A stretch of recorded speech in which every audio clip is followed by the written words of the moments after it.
Sonipat tractor competition हुआ है open weight और ओपन एचपी। जैसे कि 0 से 500 एचपी तक का कोई भी ट्रैक्टर आ सका भाई। 16 की एक रो है, 20 की एक रो है। न्यूलैंड 5630 नोटिफिकेशन आई तो बाहर का डबा यार रोना है।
की एक रो भाई और 20 की एक रो पूरी खुल रही है रो देख सको।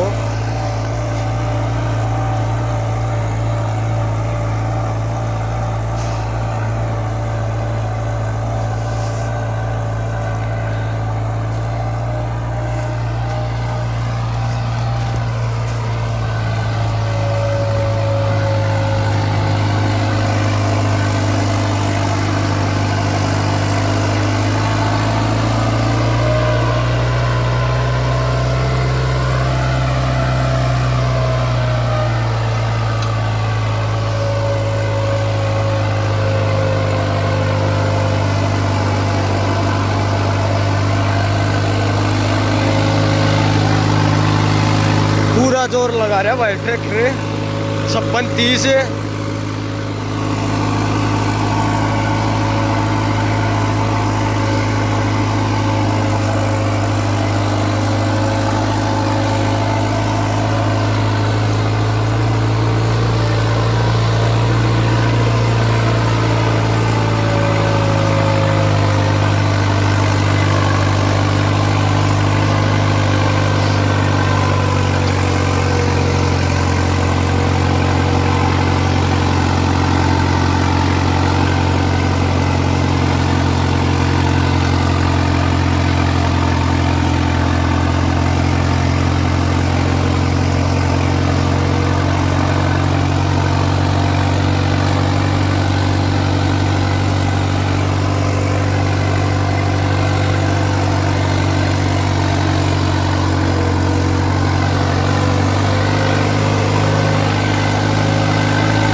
बाहर काट दिवा यार।